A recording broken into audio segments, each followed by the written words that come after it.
They were about to lower her into the ground. The final goodbye. The world's wealth couldn't stop this moment. Then, a commotion. A shout that sliced through the solemn hymns. Stop! Please, you have to stop! The billionaire looked at the intruder. A man who collected his trash with pure contempt. How dare he? She's not dead, sir. Not all of her. Not the part that loved you in 1963. She asked me to wait, to give you this. When it was time. In the echoing silence of that graveyard, all the rules of the world, of wealth, of status, of propriety, hung suspended. A billionaire and a garbage man, connected only by the woman in the coffin between them, and a secret small enough to fit in the palm of a hand. What did you say? Eleanor. Mrs. Vanderbilt. She gave this to me 30 years ago, the first day I started on this route. She said, Marcus, you seem like a good soul. When my time comes, and they're about to put me in the earth, you give this to my Charles. And you tell him, it was never goodbye. It was always, see you later. She made me promise. For 30 years, Marcus Green woke before dawn, drove his truck, and lifted the burdens of the wealthy neighborhood of Crestwood Heights. And for 30 years he carried another, far lighter, far heavier burden. Promise. To a woman who was the only one on his route who ever asked his name. Who remembered his daughter's birthday. Who saw him. Why? Why at this moment? Why not come to the house?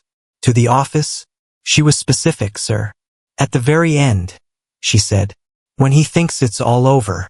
That's when he'll need to know it's not. I tried once about 10 years ago. Came to the gate. They didn't let the garbage man through. May I? It's yours, sir. Always was. Not a diamond. Not a stock certificate. A key.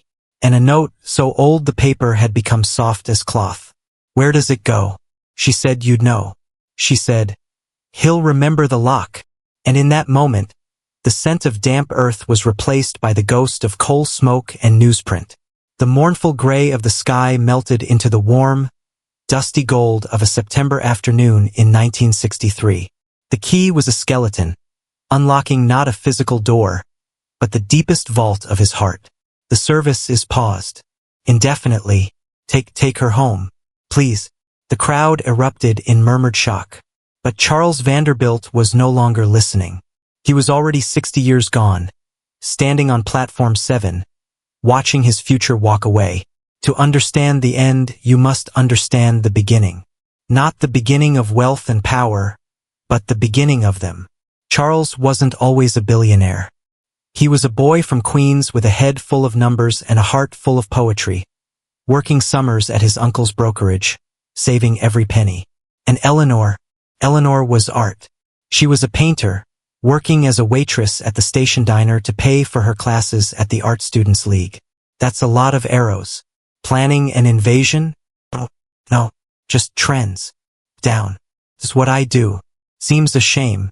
All that passion for lines that go up and down. The world has so many other kinds of lines. Curved ones.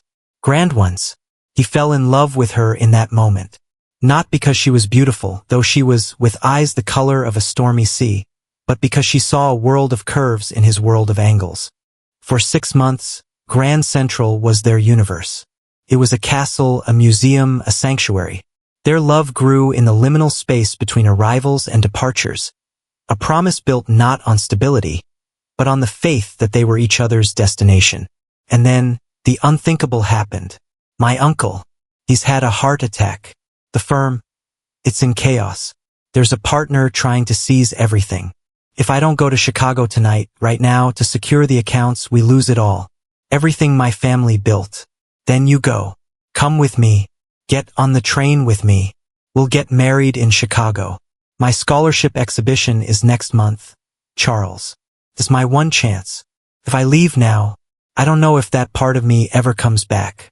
You have to go save your future. Let me try to save mine. It's only 6 months. I'll fix this.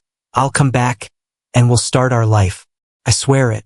The world doesn't work on our promises, Charlie. It has a way of changing people. Then here, promise that can't change. This is for locker 247. I'm gonna write to you every single day. I'll put the letters here. And you write to me. Put yours here. No matter what happens in Chicago, no matter what happens with your art, this locker is us. This is where we meet until we can meet for real. He got on the train. He went to war in Chicago, a war of ledgers and lawsuits. And he wrote. Every night, exhausted, he poured his heart onto paper. His fears, his loneliness, his dreams for them. He'd mail them in batches to Grand Central, to Locker 247. For 3 months, he received letters back. Her words were his lifeline, filled with sketches of the terminal, stories of customers, and a love that felt as solid as the marble floors. And then the letters from Eleanor stopped. The boy from Queens won his war. He saved the firm, then built an empire. He became Charles Vanderbilt. But the victory was ash. He'd written for another month after her silence, begging for a reply. None came. Heartbroken, believing she had chosen her art over him, or worse, had found someone else, he finally stopped writing. The pain was so immense, he walled it off. He buried the boy who loved a waitress in the deepest part of himself and built the billionaire on top. He married, decades later, a good woman, a suitable match. They had no children. She passed away 15 years ago. And then, 5 years after that, lonely and adrift in his mansion, he attended a charity gala and saw Eleanor. Eleanor? Hello, Charles. They reconnected. The old love, though scarred, was still there, a deep, glowing ember. He learned she had never married. Her art career had been modest but fulfilling. They were both alone. It felt like fate giving them a second chance. He courted her with the full force of his wealth and devotion, trying to erase the lost decades. They married within a year. He never asked why her letters stopped. He was too afraid of the answer, and she never volunteered it. For 20 years of marriage, he had loved her, cherished her, given her every material thing she could ever want. But the ghost of 1963, the ghost of the abandoned boy at the locker, always stood between them. A silent, unasked question. And now, holding this key, he realized she had known.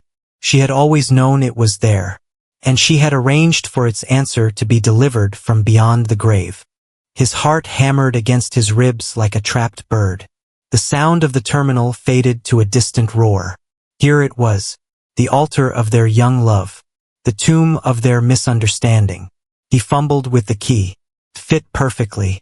The lock was stiff, but with a gritty, resonant clunk, it turned. He found a quiet bench in a sunbeam under the celestial ceiling. With careful, reverent hands, he untied the twine. He peeled back the brown paper. It was a painting, not on canvas, but on a beautiful aged piece of oak panel. He turned it over, and the breath left his body. It wasn't a letter. It was a vision. It was her truth. She hadn't stopped loving him. She had immortalized him. He stared at the reflection of his own young face, a face he hadn't seen in decades, captured forever in her eyes, on her art. He traced the brushstrokes with a trembling finger, and then he noticed the date, neatly painted in the corner.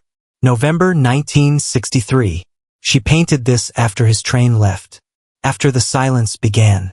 My dearest Charlie, if you are reading this, then I am gone, and Marcus was the good man I knew him to be. And you finally found your way back to Locker 247. I suppose you want to know why. Why did I stop writing? The simplest, most terrible answer. I didn't. I wrote to you every day for a year, just like you did. For 3 months, I took your letters from the locker and left mine. Then one day I went, and there was nothing from you. I thought maybe the mail was delayed. I came back the next day, and the next. For a week, nothing. I left my letters anyway. Surely you would come or write or something. A month passed. The locker was always empty. I was frantic. I called your uncle's firm in Chicago. They said you had moved on to other ventures and they had no forwarding address. Miss, this locker. It was rented for 1 year, paid in advance by a Mr. Charles. The rental expired last week. We cleared it out this morning. Standard procedure. Cleared it out? Where are the letters? I'm sorry, miss. They would have been disposed of. The world crashed down. She believed he had paid for a year, written for 3 months, and then abandoned her. He had let the locker expire, letting all her unread letters be thrown away. The ultimate rejection. I was shattered, Charlie. I believed you had changed, just as I feared. That the world of numbers had won, and the girl in the diner was a memory you chose to discard. I threw myself into my painting. This painting. I painted the version of you I carried in my heart, not the one who I thought left me. It was all I had left of you. I never stopped loving that boy. I just learned to live with the ghost of him. Decades passed. I made a life. Then I saw you at that gala. The shock was indescribable. You looked at me with such love, such regret, and I knew in an instant that the boy I loved was still there. But when we reconnected and you never asked about the letters, I understood. You never got mine either.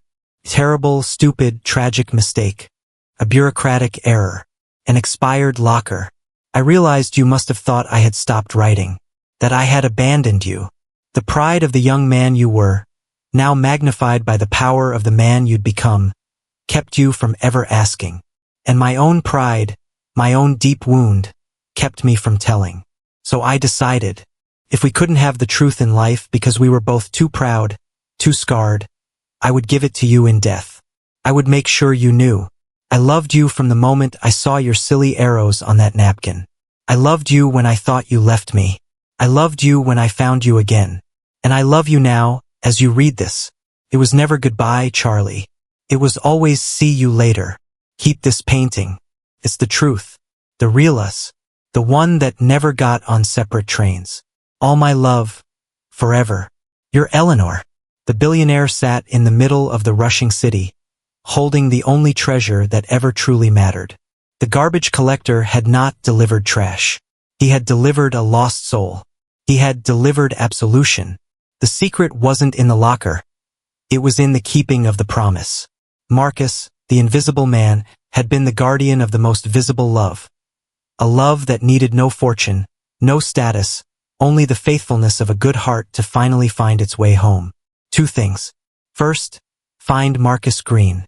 I want to meet with him, personally. Second, draft the papers to endow the Eleanor and Charles Vanderbilt Foundation. Its sole purpose, to fund arts education for underprivileged youth, and to provide pensions and scholarships for the families of city sanitation workers. The lesson was not about grand gestures, but about quiet faithfulness. Not about looking up at power, but about looking across at humanity. Marcus had seen a lady, not a fortune. Eleanor had seen a boy, not a tycoon.